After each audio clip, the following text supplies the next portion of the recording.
Hey guys, welcome back to That Florida Feeling. I really hope everybody's had a great week. Thank you to everyone who's commented, liked, and posted on the Facebook, Instagram, and Twitter. You guys are amazing. Love it. And I've had 300 plays or downloads on this podcast. I am so overwhelmed. I started this and I didn't think it would ever actually get there, and it already has. And, well, you guys are just awesome. So thank you so much.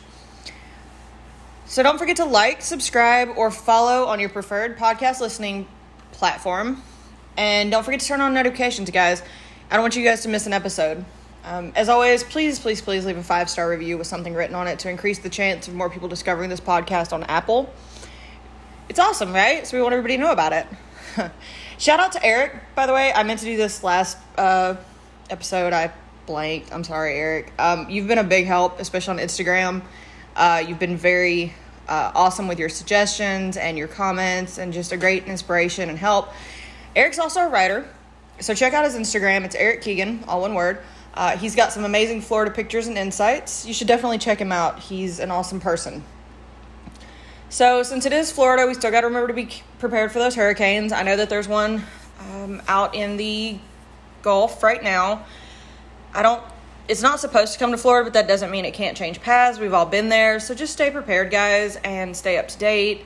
I'm going to try to keep putting up the Instagram notices on it, but just in case, since it is about to be September, and that's kind of the highlight of hurricane season, anything can happen. So just stay prepared and updated, guys. Just want to give a quick update on what's going on with me. I have recently changed jobs, so I will be a little less on social media. But that doesn't mean that we're still not going to have an awesome update every week and a new episode on Fridays. Still going to do the questions of the week on Facebook and on Instagram.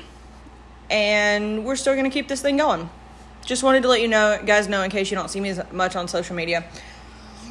I had to adult and get a different job, so it happens. But also, I know we talked about breweries this week, guys, and you guys gave me some amazing breweries that some I've never even heard of. And so I've got to go to Total Wines and check some things out. So thank you for that. But we are going to talk about breweries, but I didn't feel that the episode was as good as I wanted it to be. So I'm going to tweak it and probably do it the next 2 to 3 weeks. So it is coming, and I really do appreciate your suggestions. You guys are amazing. Can't wait to try some of them. Hope you guys have checked out some of the ones the other people have said. Still going with 7th and then due south. So, you'll find what you like. And if you find another one you do like, let me know. I would love to hear about it. I'm always looking for new craft beers. So, with that being said, not breweries this week, but I am going to talk about something really cool. So, you've been to Florida, you live in Florida, and I'm sure you have your favorite place in Florida. And most of those places probably include a beach because it's Florida, right? But as we've learned, there are other things in Florida that are just as awesome as the beaches. But being as how there are a lot of overlooked towns in Florida, and I wanted to bring some of those to light. And I have really gotten to travel to so many different parts of Florida thanks to jobs and family. And I really want to talk about some of those cities that might be overlooked. Some that you might have heard of, some that you might have been to, and some you might not have heard of for a new place to go and visit. So I'm going to share some of my favorites that are some that I have been to or some that are on my next to visit list in Florida. And I tried to pick some from all over the state. And so some are probably better to visit in winter locations and some are probably better to visit in summer locations. And the reason I say that is because some of these are in North Florida. And shock, it gets cold in North Florida. It can even get snow. I am one of those few people who have actually seen an ice storm in Florida. Sorry guys, I'm getting over cold. So, and I'll kind of put out there which ones are better for which. But just keep that in mind that not all Florida is created equal and that it does get cold at times. The first town I'm going to talk about is actually one that I absolutely love. It's close to my heart. It's Fort Walton Beach. It's a town located on the Panhandle in Okaloosa County, and it's amazing. It's an overlooked town because it sits so close to Destin. So Fort Walton sits between Pensacola and Destin, closer to Destin. And it's really known for fishing and its year-round retirement communities, a lot of 55 and up. But it offers so much more that a lot of people don't realize. Fort Walton is literally the first place I ever got to move to Florida and work and make friends and just really get my Florida feet settled and, I'm sorry guys, cold. And I love it. I cannot say enough good things about this town. And it's actually got a pretty rich history. The town actually has, well, before it was a town, the area was actually inhabited back around the 1100s when the mound building cultures flourished in the area. And the area was actually affected by cultures from the south and from the Mississippi, so the north and the west. So it was kind of like a melting pot of all the different cultures in that area that came to be in the Fort Walton area. And the people really were known for their architecture and agriculture, and they became one of the more extensive cultures in the area. You can still see some of it today, which we're going to talk about later. But it's really got a rich history that dates back further than a lot of other parts of Florida. Now, of course, the Europeans had to come, and when they came to the area, it was around the 1520s, and that was Alvar Nunez Cabeza de Vaca's party, and they were traveling from Panama City area to Texas, so think I-10, and that was around the 1520s. I didn't give an exact date. And the fun part about this is that the Spanish actually described this journey as the 40 deaths a day. Now, that doesn't sound too promising, but apparently it was a really grueling, really bad trip for them. And they were traveling through the inlets, and they couldn't find fresh water. And if you've ever been up in that area, you do know that there are a lot of barrier islands and things like that. But apparently the Spanish just didn't like it because they were traveling from around Panama City, and they were going along the coast in their ships. And they were trying to get to Texas, and the Fort Walton Beach, Panama City, Pensacola, Panhandle area was apparently not friendly to them. Take that how you want it. We all know how the Spanish did Florida. The area was actually later called Bay of Santa Rosa, or English and French maps, Bay of St. Rose. The area was eventually settled, though, by John Anderson and other settlers, which is why the area was actually originally called Anderson. It was not Fort Walton or anything with Walton. It was named Anderson after the man who founded it. Now, the area continued to grow, and then it became Camp Walton in 1861, which was a Confederate camp for the Civil War, and it was to protect the area from the Union. And the group stationed there was known as the Walton Guards, and while they didn't see a lot of action in the battles, they actually were the ones that were responsible for digging up a lot of prehistoric Indian remains and relics and displaying them and really getting the culture and the history kick-started for that area. So we do have to thank them for something. Now, the area was purchased at an auction in 1879 after the original owners couldn't pay or didn't pay their taxes. And it was eventually renamed Fort Walton in 1932, and that was actually a move made by the post office. The post office was settled, and they're like, well, we're going to pick the name. So they picked Fort Walton. Now, the final name, the actual name, is Fort Walton Beach, and that was given in 1953 because of state legislature that incorporated a portion of Santa Rosa Island into the town.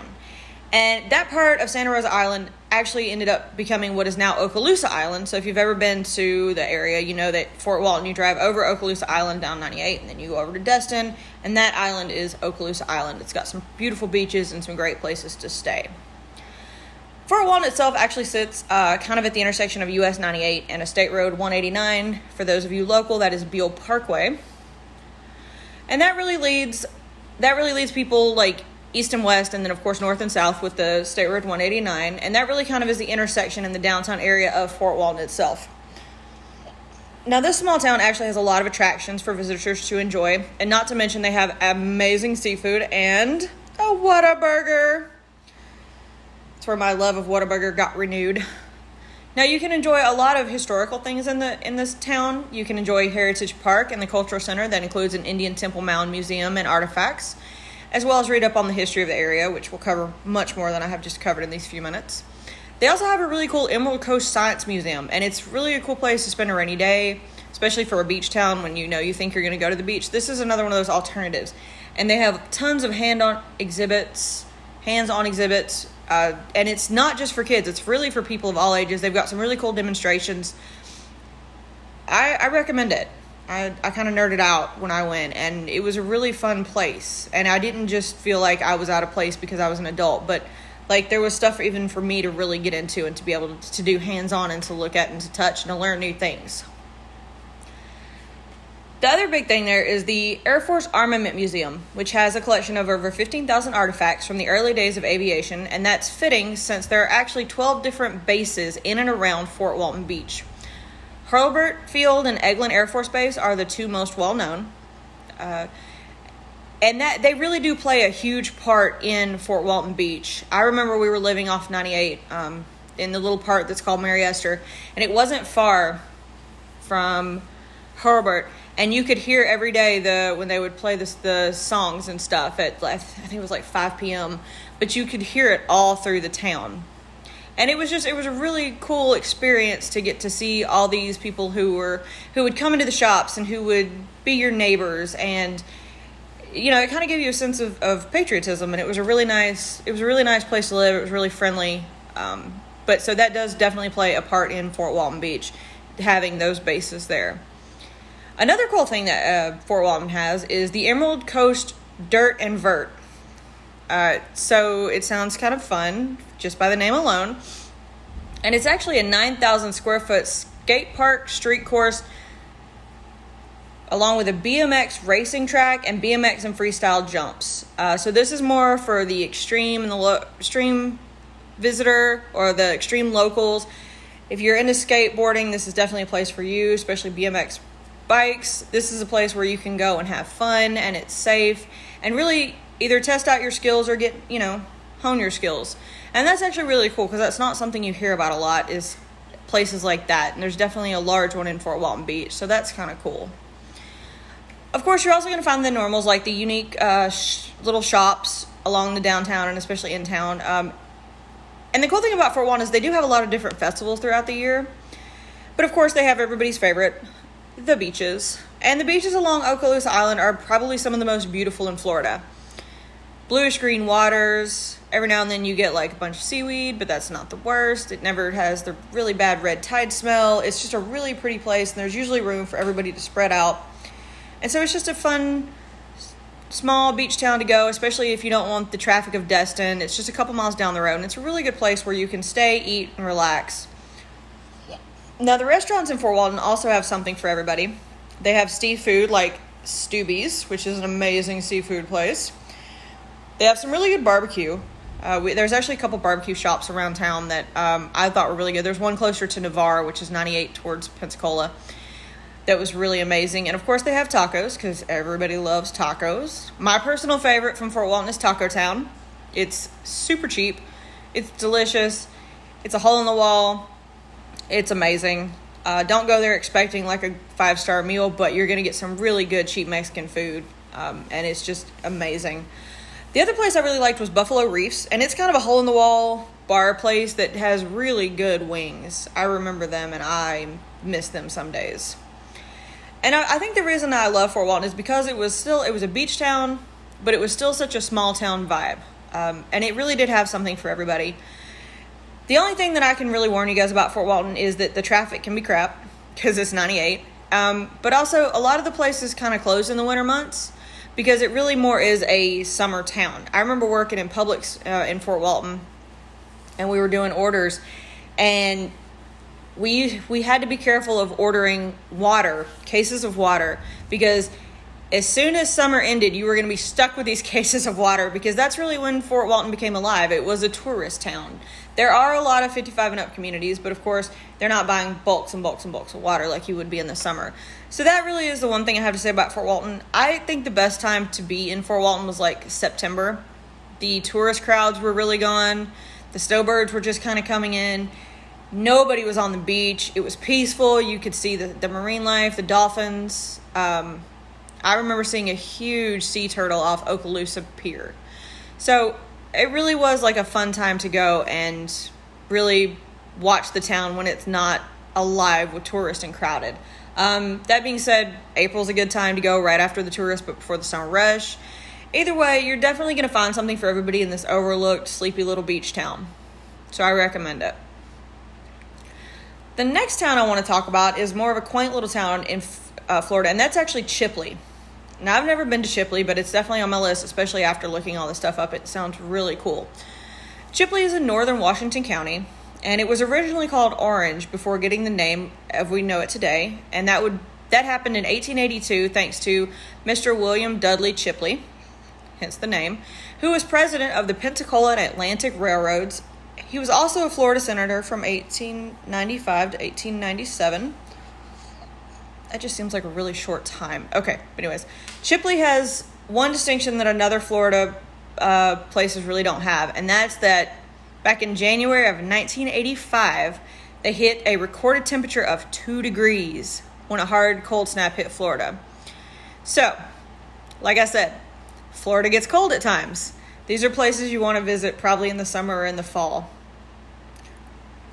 But, not to take away from Chipley, the town is mainly dependent, or was mainly dependent on the railroad, and that was due to forestry being a main industry in the Panhandle. And the area became home to sawmills and turpentine camps. They also developed agriculture, largely with livestock and poultry also becoming a main source of the economy in the area. And the town actually kind of grew. And it did become the main seat of Washington County, which it still is today. The town is located on Highway 90 with the south part going to I-10. So it sits kind of between I-10 and Highway 90, and that's right in the Panhandle. But the cool thing about this town is that it's a great reminder of old Florida. And they have done really well in preserving their historic buildings and revitalizing the town to remain relevant today while looking as it did in the past. The town does have many shops along Main Street. They also have a really cool Main Street market, which is kind of an interesting business. It features fresh produce and other products from local farms in the area. Of course, you can also find the quaint restaurants with local and comfort foods in the town.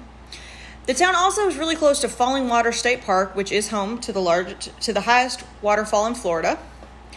So you can enjoy the park during the day and then enjoy a nice relaxing night in Chipley. Now, the other cool thing about Chipley is, and I kind of alluded to this, is that it's far enough north in Florida that you can experience all 4 seasons in Florida in this small town. The leaves do change color in the fall, and then blooms do come out in spring instead of everything being alive and green year-round or dead from the heat. So if you're in South Florida and you do miss the seasons, this town is definitely one for you to go see, especially in the fall if you miss the changing leaves like I do. And Chipley does have something for everyone, depending on if you want to see the seasons, if you want to see what an old charm Florida town looked like, or just want to go far enough to be in Florida to enjoy the warmer weather without the beach traffic, then this is definitely a town you're going to want to visit. And it sounds like one that you can visit year-round, and you'll get something different each time with a new experience. So Chipley's definitely on my list. And if you've ever been to Chipley, let me know. Let me know what you liked about it. So the next small town is also in northern Florida. There's quite a few in northern Florida, guys. I feel like it's an overlooked area for some reason. But this one is St. George's Island. And St. George is actually a barrier island that's 28 miles long and only 1 mile wide. It sits with Apalachicola Bay on one side and the Gulf of Mexico on the other. The nearest towns are East Point, and East Point's actually the bridge that connects the island to the mainland. There's also Carabella and Apalachicola. The island is home to Dr. Julian G. Bruce St. George State Park. It does also have a tourist area with bars, restaurants, homes, a public beach, and hotels. And then there's a private gated area with some of the most expensive multi-million-dollar homes in northern Florida that overlook the water. Now, the biggest part of the island is the state park, and that covers 9 of the 26 miles. Now, the state park is kind of cool because it does have places to camp and swim. Of course, the island has a long history. It was inhabited by the Muskogee people from the 10th to the 15th centuries. Unfortunately, they were all killed by disease. It didn't say if this was because of the Spaniards or the Europeans. It just says that they were all killed by disease. Now, Europeans did eventually come to the island, and they came in the late 18th century. And, of course, that kind of started a power struggle against the Creek Indians. So John Forbes and company, they were the one who helped secure the Forbes grant that saw that the Indians gave up the land that included St. George's Island. What a wonderful human being. Now, the island was actually known for oysters and crabs, and that was really what helped supply the food for the settlers on the island and actually created a trade for that area. They even constructed a lighthouse on the island in 1833 to help with increased trade and traffic, and it was named Cape St. George Lighthouse. Now, the lighthouse really has its own varied history. It's been decommissioned, torn down, rebuilt, destroyed by hurricanes, and even collapsed in 2005, but it's been rebuilt and it stands tall today. The island is also known for its vegetation of sea oats and is a nesting ground for loggerhead sea turtles, which lay their eggs between May and October. Quick side note, if you go to the beach and dig a hole, fill it in. If these turtles hatch, they're going to get stuck and they're never going to make it out to the ocean. And then just please fill in your holes. Don't leave trash. just, remember that you're there to visit and they live there. All right, sorry, side note over. The beaches around St. George are actually some of the most beautiful in Florida. They again have the blue waters and the white sandy beaches. And the island isn't home to any chain restaurants or hotels, but it doesn't mean you're not going to find something you like. You can find rentals in the beach homes or stay at a local inn. You can always camp at St. George Island State Park, since it does have over 60 modern family campsites, while you enjoy relaxing views of the beach and the untouched skies at night. The beach actually has 0 high-rise buildings, so that really allows everybody on the island to enjoy the views. And a lot of the restaurants are on the water, so you get really beautiful views while enjoying a meal. Or you could even cook at your campsite. St. George Island really does offer the best in relaxation in northern Florida. It's kind of an untouched paradise. I read a couple things on the island. It sounds like an amazingly beautiful place to live. It really does. I don't know that it would be for me, but it definitely sounds like a small town charm that I'm definitely looking forward to visiting. I can't wait to see those beautiful white sandy beaches and maybe even a turtle. Who knows? All right, the next town we're going to talk about is one I've been to, and I'm sure a lot of people have heard of it, and it's beautiful, but I'm actually going to talk about it because I feel it's an overlooked place, even though it's known. So it's actually in South Florida, and it's pretty close to the southern point. No, I'm not talking about Key West. We know about Key West. It's a couple keys north, and it's actually Marathon. And Marathon's not actually one key. It's actually a chain of keys, and they offer some of the most beautiful waters to explore in the area. Now, the city is actually spread out over 13 different keys, a couple of them known as Fat Deer and Key Vaca, and the islands actually sit in the middle of the key chain known as the Florida Keys. It's just a beautiful area, and I feel it's overlooked because most people just want to go straight down to Key West. The area has actually been inhabited for some time, but the city of Marathon actually only became incorporated in 1999, so it's not actually been around that long. That's within my lifetime. The name comes from the time of the Central East Coast Railroad and its railroad workers who were forced into working 24-hour days to complete the grueling schedule of the railroad. So when the workers complained about the grueling pace to keep schedule, they said that the work was getting to be a real marathon, hence the name. And the phrase actually gave the name to the railroad station that was later in that spot. Now, Marathon's a beautiful place to visit, and it's well known for its views. Most of the restaurants sit right on the water, the hotels are cozy, and of course, they have every water sport you can imagine on these sets of keys. Fishing is a huge draw to the key because of the crystal clear water full of the marine life and saltwater fish. You can even visit a turtle hospital, swim with dolphins, go snorkeling, or just enjoy nature. One of the cool things I think about Marathon is actually the Curry Hammock State Park and Crane Point Hammock Nature Trail. Now, it's a really cool way to get through nature, to see things you're not expecting, and to kind of get shocked a couple times. I have some interesting stories about it. I've actually gotten to explore the nature trail, and it's absolutely beautiful. It does take you right into nature. I remember looking up and seeing massive spiders above me. Was not a fan of that. That aside, I do remember that we were walking through and we saw a small inlet off the trail, so we stopped over and we saw this huge shark swim out from what used to be a dock. You could also see the birds that were everywhere. There was even large lobsters at the bottom of this crystal, just clear water. And of course, the spiders. Not a fan of it. But I did get to see some really cool wildlife, out in the open doing their thing. And I was amazed at it. It's just a really pretty place. It kind of has something for everybody. Of course, my favorite thing to do in Marathon was when I got to go snorkeling. We took a boat tour off the islands, and they took us a little ways out, and it was just beautiful. Crystal blue water, large marine life, coral reefs. We even got to see a shipwreck. It was probably one of my most favorite experiences out in Marathon. So I definitely recommend going there and especially enjoying the local marine life or wildlife. And if you're into spiders, trust me, there are plenty out there for you. Now, the area's got local restaurants, which I recommend going to. Always support local, but they also do have chain restaurants and beautiful hotels. There's even a Publix now, so you'll feel right at home, especially as you enjoy the beautiful sights and sounds of this overlooked part of the Keys. I just liked Marathon because it had a local feel to it. It didn't feel like the hustle and bustle of Key West. You were far enough away from Miami. I can also say I ate some of the best seafood while I was there. I got to see beautiful skies at night, some of the best sunrises and sunsets. And of course, I the most vivid thing I remember about Marathon was probably the scariest lightning show I've ever gotten to see. But it was definitely worth it. It's definitely a part of Florida I think that everybody should visit once. It definitely makes you feel small in this world when you actually get to go out and realize that you're on an island, not surrounded by a lot of other things, and just see how nature goes on around you. I definitely recommend it. Just really any of the Keys, but Marathon is definitely my favorite. Okay, guys, have you ever heard of, and I'm going to say this wrong, McCanopy, Florida? If you don't or haven't, don't feel bad. I really didn't even hear about it till I lived near St. Augustine.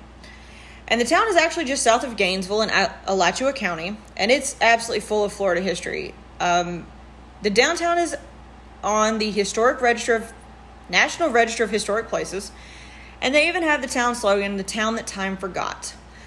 The town also got the distinction of being the setting for the 1991 movie Doc Hollywood. So if you've ever seen that movie, that's where it was shot.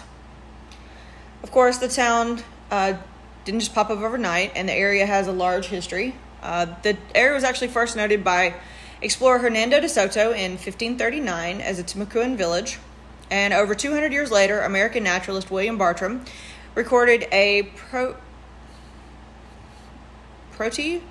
I don't know why I would have written that. Maybe that's proto. Maybe it's proto. Seminole village in the same area. Spain ceded Florida in 1821, and it became a newly constructed town of Wanton, which was built by the Florida Association of New York, which was actually one of the earliest Florida development corporations, and it was out of Manhattan. Chief McCanopy, which is where the name comes from, but he really was he's a real person. He was a chief, and they did name the town after him in 1834, but he lived a little bit south of it, and the reason that they decided to name it after him was kind of to appease him, to acknowledge his original ownership of the land. Now, the area did have two forts here during the Second Seminole War, and it saw some of the bloodiest battles that took place in and around the area. Two of the battlefields, the Battlefield of McCanopy, I'm never going to say that right, and the Battle of Wauchula Pond, actually are in the city limits of McCanopy. So it's a very old historic town in Florida. Now, the area mainly relied on citrus to be taken via boats from one side of Lake Alachua to another until the 1880s, when the railroads actually came to the area and helped grow the town. Now, the different railroads did put it on the map, and by 1983, the downtown itself was put on the National Register of Historic Places. And the city is full of history that includes the house of Marjorie Keenan Rawlings, who wrote The Yearling, the McCanopy Historical Society Museum, and of course the actual McCanopy Historic District itself. The town does have a fun fall festival, which is October 30th to 31st, and it's actually known for lots of antique shops. It's a beautiful representation of old Florida, as they've also preserved their history really well. The streets are lined with old oak that have Spanish hanging moss from them, and there's just a southern ambience as you stroll through the antique stores or past them, take in the historic cemeteries, eat at the local restaurants, and stay at the local inns. The town does have most antique stores, and it's really something that really has put the town on the map for that. Another fun thing to do near this small town is the Paynes Prairie Preserve State Park, where you can actually see wild horses, or if you're lucky, a wild bison. Yes, Florida has bison. From the 50-foot high observation tower. Now, the town is off for 441, and it's also not far from I-75, so there's a couple different ways to get there. And it's great for a short getaway, a day trip, especially if you're antiquing, or just a place to enjoy the winter in Florida that's far from the hustle and bustle of big towns. It's actually on my list. I love antiques, so I can't wait to go and check that one out. Now, the next small town I'm going to talk about is another one that I have come to love, and that's Vero Beach. Vero Beach is located in Indian River County, Florida, and is between Melbourne and Port St. Lucie. And the area has a really rich history, including part of a human skeleton associated with the Pleistocene animal in 1915. Now, when I read that, I was super confused. I was like, how is it associated with an animal?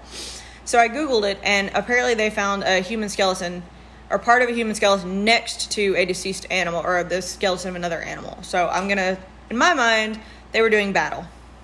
Whatever. But they were found together in 1915.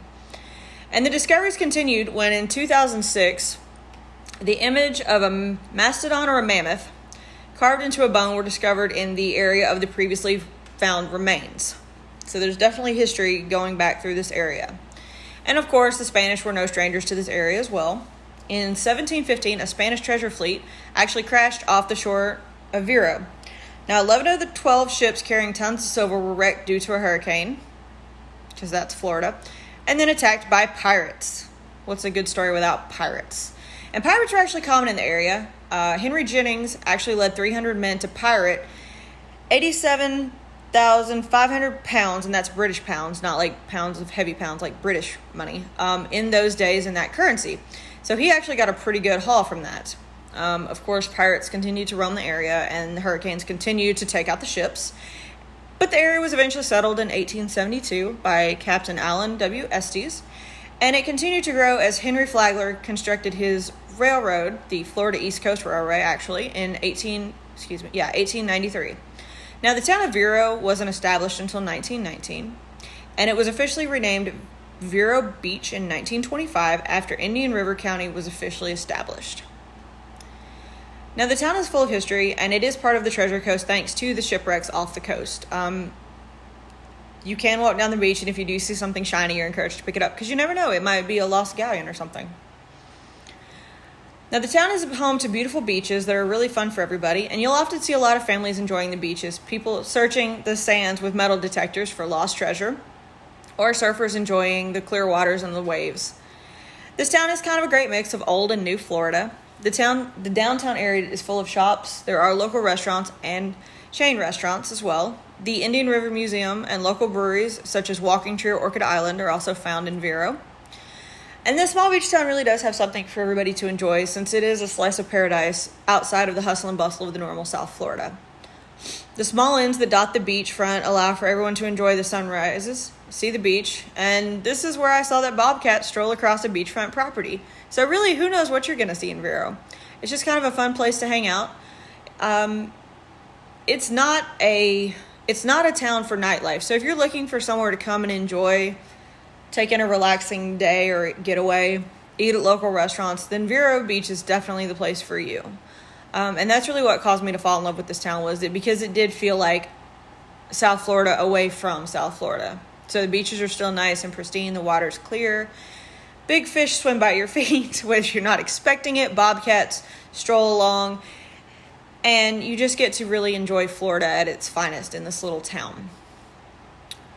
Now, the next small town is located really entirely to itself on a group of islands in the Gulf of Mexico. And I'm referring to Cedar Key. The Key is actually a very small population, under 1,000 people, but it's full of life and history. Now, the developed area of Cedar Key actually sits on Waikiki, and it has been that way since the 1800s. The Cedar Key is actually keys, and they are named for the trees that were once abundant in this area. And the area is shown to have some of the earliest human habitation in Florida. The first time it was really on a map was about 1542, and it was labeled, and I'm not going to get this right, Las Islas Sabines by a Spanish cartographer. And archaeologists have actually done digs around the area of the Keys and found a 2,000-year-old skeleton in 1999. Well, that's fitting. You can also see arrowheads and spears if you actually go visit the Cedar Key Museum State Park. Probably another state park I'm going to add to that list for future reference. Of course, the area is also rich with history and involvement in the Indian War, the pre-Civil War, and the Civil War era. And of course, thanks to the railroad, this area was really able to flourish and become the Keys that it is. Now, this town is still seen as an old-fashioned fishing village, and that's really what's linked to its history and economy. And the Keys flourished at the start of the 1900s because fishing, sponge hooking, and oystering were major industries in the area. Now, unfortunately, the oyster beds were quickly exhausted, but thanks to the establishment of the Cedar Key National Wildlife Refuge that brought colonist birds back, and it created a breeding ground, it allowed people to really kind of protect the oysters as well. But the creation of this National Wildlife Refuge also had an abundance of tourists to come look at wildlife. So that was kind of a bonus. And today, Cedar Key really relies on a clam-based aquaculture, and it's really become a multi-million-dollar industry for the Key, so that's really how they maintain their economy. Hence the fishing town. The small town really is charming and quaint. It's not big. There's not a lot to do there, but there's some beautiful scenery. There's some amazing food, and it's just a really quiet getaway. And they are home to the Spring Sidewalk Art Festival and, of course, the Fall Seafood Festival. They're also home to Cedar Key State Museum and Cedar Key Railroad Trestle Nature Trail. And the trail really allows you to go and take in the part of the key to see the wildlife, the flora and the fauna. And it really just lets you away from the hustle and bustle of any other part of Florida, just to get your moment and to bring you peace and smell of the salt air, things like that. The town also has a marina and a fishing pier, and of course a couple other small parks that make up great places to visit on this key. It really is a family-friendly place. You can find many local inns and restaurants, and they feature great local seafood, probably some of the best seafood in Florida. Now, this key is a great place to relax for a few days, to enjoy local seafood, and to see the Gulf of Mexico with any unobstructed views. There really are no tall buildings on this key, so you really do get to see the full ambience of the area you're in. So let's go a little further south to the next town, and that's going to be Venice. Venice also sits on the Gulf of Mexico. It's a little bit south of Sarasota, but it does sit in Sarasota County. The portion of the town is known as the Venice Islands, and that's an area only accessible via bridges over artificial intercoastal waterways, and that's really what kind of gives Venice its really cool look, is that it really sets it apart from other Florida towns. Now, the area is most known for its snowbird season, which means a lot of the town is undisturbed during the summer months. I can attest to this. The further south you go on certain areas, the less people there are. It's actually kind of cool to go visit in the summer because you're not dealing with a lot of people. The area was settled a long time ago, and of course, more people continued to come in the 1800s. The area was actually known as Horse and Chase because of the formation of a marked spot on the fishermen. It's just a really cool looking town if you ever get to Google map it and look from above. But Frank Heigl is really responsible for the growth of Venice after opening and establishing a citrus operation that helped to produce many different products, including jams, orange peels, lemon juice, and orange wine.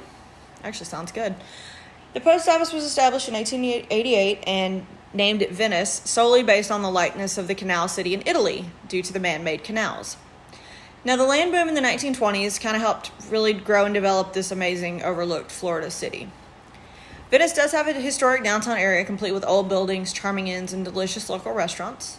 You can visit the Venice Museum and Archives and their beautiful Venetian Waterway Park to really kind of get a view of how this city came about. Stroll the downtown area, take in the sights, and you can even find lots of parks for the family-friendly or the nature lovers. They have a Centennial Park, which is a wonderful park in the middle of downtown that even has a splash pad for those who want to enjoy the wonderfulness of the downtown area. The town has some of the most beautiful beaches not far from it with clear, warm, and inviting waters, and you can make a day trip out of Venice or really enjoy a whole week without getting bored in this city. Now, I would be remiss if I didn't tell you about my absolute favorite overlooked Florida town. And it's one that you've heard me talk about before, and I feel that now I get to take the chance to actually tell you why I love this town so much. And that's Dunedin. Dunedin sits between Clearwater and Palm Harbor, right outside of Tampa. It's on the Pinellas County, so it's actually on the outer part. The name comes from the Scottish Gaelic name for Edinburgh, and it really is such a beautiful and charming town. It started as land grant in 1852, and the settlement was started by Richard L. Grant.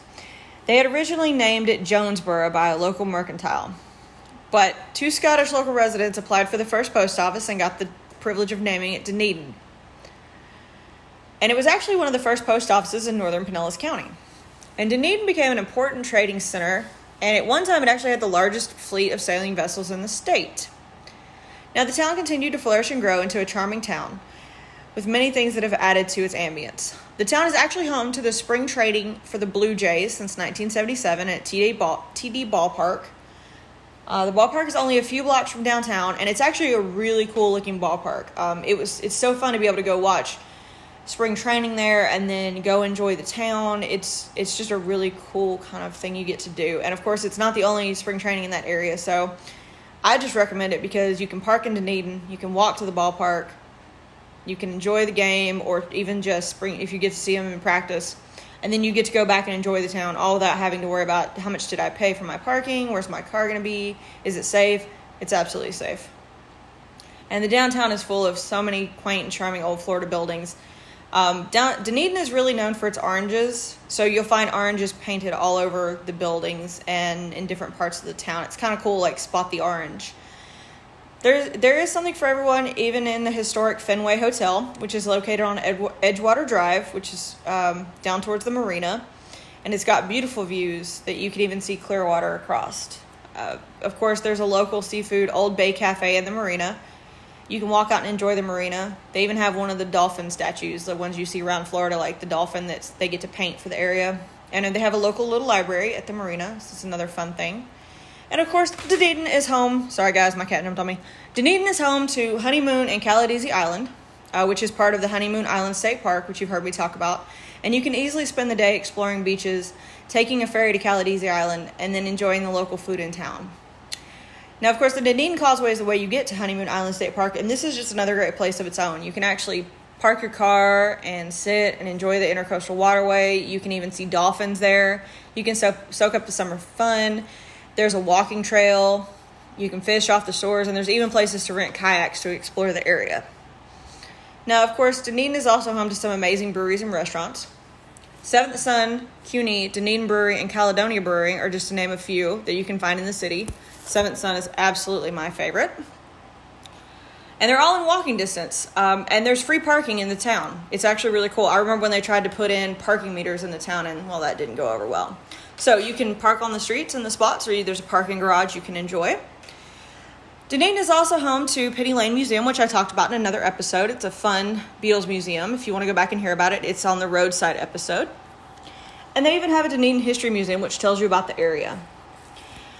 The town also is home to some amazing shops like Spice and Tea Exchange, Back in the Day Books, which is an amazing local little bookstore, and of course Harley's Gourmet Popcorn and Cider Shop. That's along Main Street as you stroll towards the marina. They also have John R. Lawrence Pioneer Park, which is where you can see some shows, or they do have a downtown Dunedin market. The town is home to some amazing restaurants like Crown and Bull, which I absolutely love. They have the best breakfast around. Taco Baby, which is a cool little taco stand right outside town towards the marina. There's Tony's Pizza if you want a quick slice, and of course Covered Bridge if you're looking for more comfort foods with some desserts and amazing breakfasts. One of the really cool shops in Dunedin is actually Lane's Lemonade, and it's really just a stand. It's an old railroad car stand. It's an old railroad car that they made into a stand, and they have drinks and food, and it's right off the Pinellas Trail. And of course the Pinellas Trail on its own is amazing. It runs down through Pinellas County, and you can actually take it into the heart of Dunedin, or you can take it towards Clearwater or up towards Palm Harbor. You can also find the Reboot Arcade and Bar, which is super fun. It lets you enjoy old school games that you miss playing. So the town really does have something for everybody. And it is such a charming little area, and you'll find chain hotels, but you'll also find local inns, like the Palm Court Motel, which is a little bit outside of downtown. But everything is really within walking distance. The town also hosts the Highland Games, which is actually a really cool festival each year. They have a Mardi Gras festival and other fun events that really invites everybody to enjoy this small town. And the town is so close to Clearwater that it's often overlooked, but it's one of my favorite places to go and to spend the day and to relax.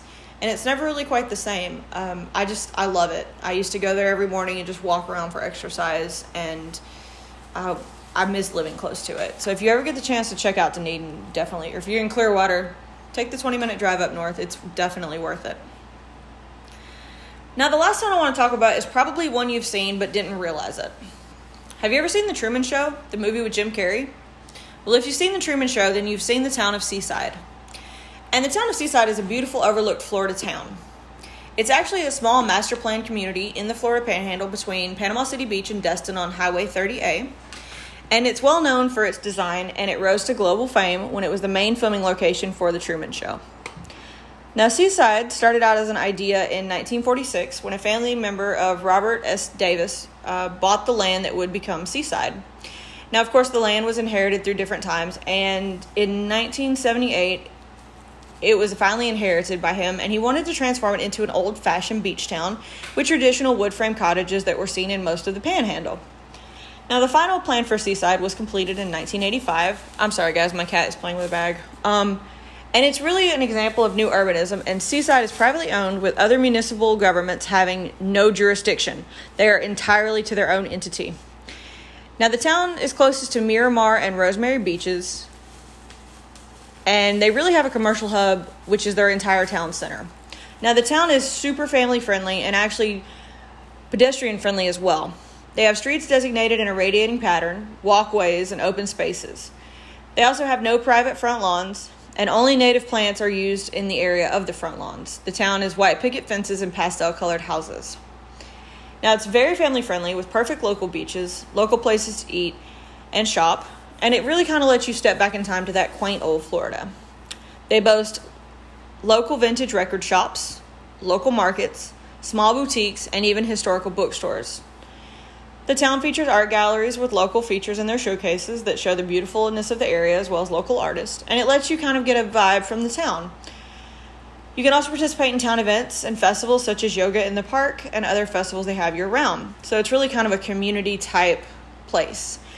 Of course, the beaches feature dramatic views with magnolias, hickories, and oaks shading you over the blue-green waters of the Gulf of Mexico. You can rent a beach house just steps from these beautiful waters, check out the charming town, rent a bike to see the area, or even go a little bit ways down the road and take in the sights of Grayton Beach State Park, which is one of the state parks I talked about in Florida State Parks Part 1. And it really does create a perfect day for the family. Seaside is really a wonderful place to enjoy a family-friendly vacation in a perfectly constructed Florida beach town. I have been to Seaside. I got to drive through it. I didn't get to stop. I was actually there they had a badass coffee in Grayton Beach, and I wanted to go. And then I was like, oh, I'm close by. So we did drive through it. And it really is a masterfully constructed, really cool old Florida beach town. So even if you don't get to stay there, if you're close to the area, just drive through it. Plus, it was the filming site of Truman Show, so that itself is kind of a cool thing. So since Florida's full of all these amazing towns, did I find one that you want to visit next? I think that's the thing that Florida is often overlooked at, is for the larger cities with their theme parks and their water parks and their attractions, people miss all these beautiful little small towns that have their own attractions. And honestly, most of the time, guys, it's Florida, so there's something in the town that has a water park or a pool or something, without the longer lines of the larger ones. But still, these Florida small towns are just amazing on their own. And a lot of them don't include beaches, and sometimes, while it is great to go to a Florida beach, there are other areas, especially near the state parks. You can take in nature, you can find new things, the antiques. It's just a fun place for everybody. I do want to put some honorable mentions down that I didn't get a chance to talk about. Maybe this will be a part 2 eventually, but Safety Harbor, Deerfield Beach, and Jupiter are definitely some that are awesome and overlooked as well. So maybe I will make this into a 2-parter and talk about them. Either way, guys, I hope you found a new town to explore, something fun to do on a weekend, or maybe make a new vacation out of it. Either way, I just need you guys to remember one thing. No matter what, don't turn into Florida Man. And Florida Man this week, man, he is a walking Snickers commercial, guys. A Florida man in Largo was arrested on April 17th, 2021 for pulling a knife on a gas station employee after a fuss over a Snickers bar. The police were called to Wawa in Largo. Oh my God, I just realized where that was. Sorry, I just lived near that Wawa. After the attendant was threatened after the man asked for free food and being denied. I guess when you're hungry, guys, you really just do need a Snickers sometimes. I'm sorry if my cat annoyed you guys with the plastic bag, but I hope you guys have had fun with these overlooked Florida towns. And if I didn't mention one that you think I should have, then add it, tell me, and I'll add it to possibly the part 2. I think there probably is going to be a part 2. I found so many and I couldn't talk about them all. So tell me if you want me to add one to that one. You can message me on Facebook, Instagram, or Twitter. Shoot me an email at thatfloridafeel@gmail.com. And let me know. Or let me know which one you plan on visiting next, or if you visited one of these that I've talked about, how did you like it? Alright guys, just remember, a little less on social media. You'll still get episodes every Friday. Please don't forget to turn on your notifications. As always, I appreciate the 5-star reviews. Stay safe, be nice to one another, wear your sunscreen, stay hydrated, don't feed the wildlife, and as always guys, that's your daily dose of sunshine.